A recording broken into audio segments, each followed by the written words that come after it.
And he would send me postcards or letters, and very funny letters in his sort of very individual handwriting. And then one day I was taking one of these tapes to the post box on the corner of Chalk Farm Road by where I lived then in Camden. And I used to always send the tapes to Mr. Reynolds, or Bert Reynolds, to his address in Manchester. And I was taking one of these Bert Reynolds jiffy bags to the post box, and by absolutely bizarre coincidence, Morrissey was walking past the post box in Camden at that moment. I said, Morrissey, I was just about to put this in the post box to you. He went, oh, and he went very, very red and took it from me, and we exchanged a few words, none of which I can really remember, because it was very awkward. It was just so strange, you know, you just didn't expect that to happen. And then I didn't see him again until we actually went into the studio at Hook End Manor and started recording what became Kill Uncle.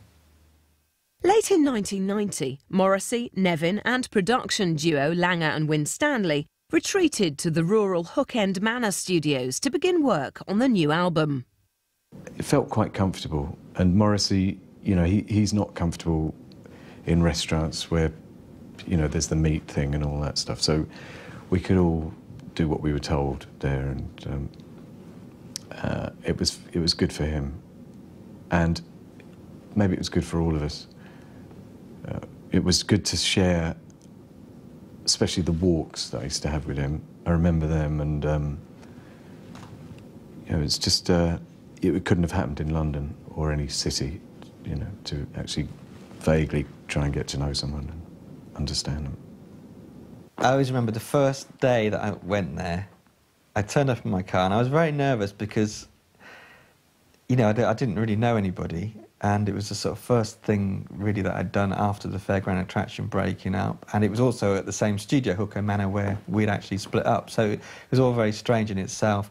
And I remember driving up the lane towards Hook End to the studio, and Morrissey came past me on his push bike with his glasses on, looking like, I don't know, there's that one video, I can't remember, one Smith's video where there's thousands of kids with the glasses on.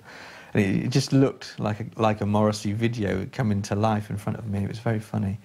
And the first day that we were actually recording, the song that we recorded became Our Frank, which became the first single and the first track on the album.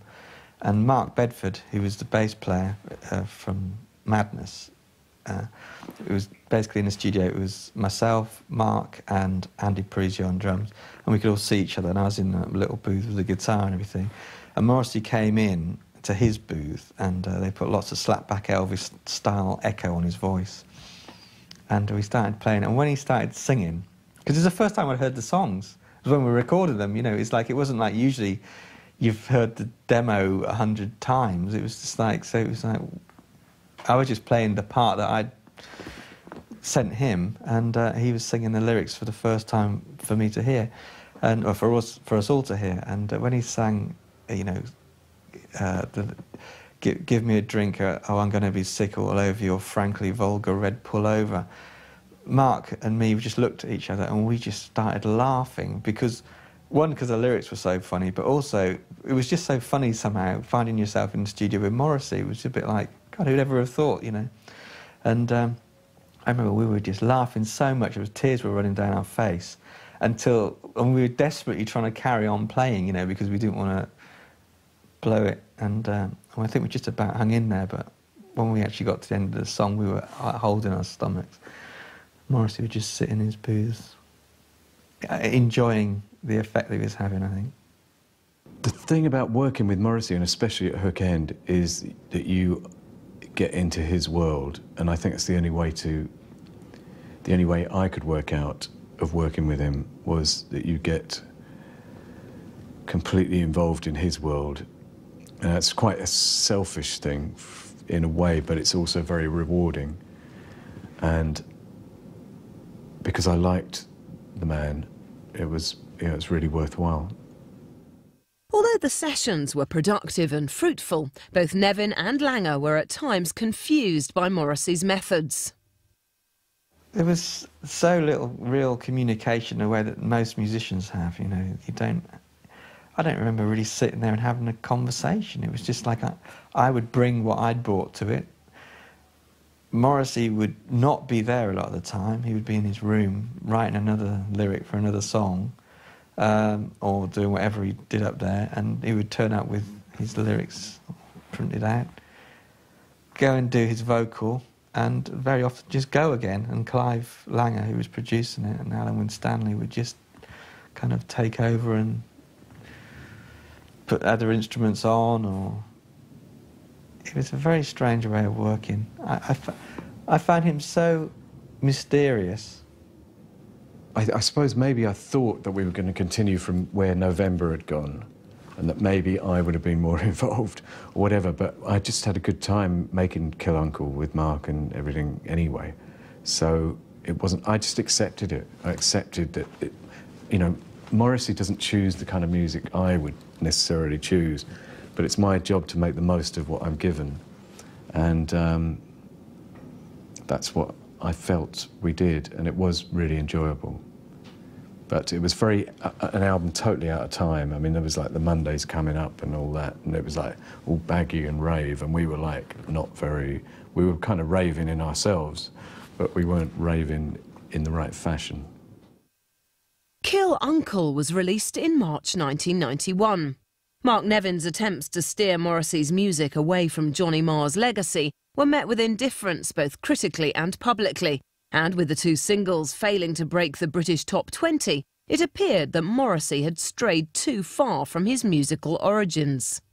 Well, I'm always disappointed when things don't do well that I've worked on, but I was disappointed because it felt like a personal record. All the people involved, it was quite a small unit involved on it, but like I said earlier, it was a very unfashionable album, and we got a couple of good reviews in the Independent or whatever, you know. So a couple of people got it. I think Kill Uncle was a less powerful album.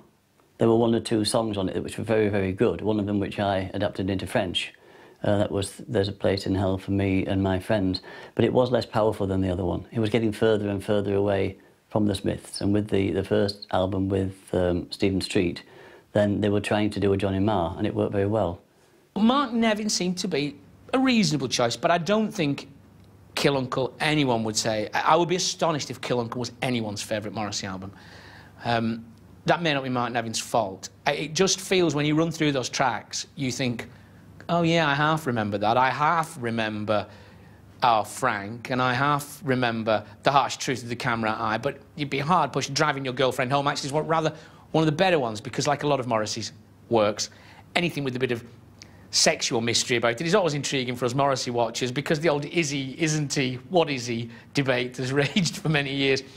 So anything like that is a bit, you know, titivating in perhaps a rather vulgar way.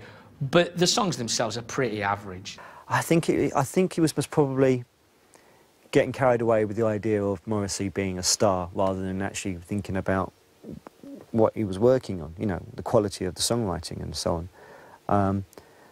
But for me, yeah, it misses the target completely, that album. I regret that I didn't understand how it worked at the time, you know, because I thought in a way what I was sending him was sketches.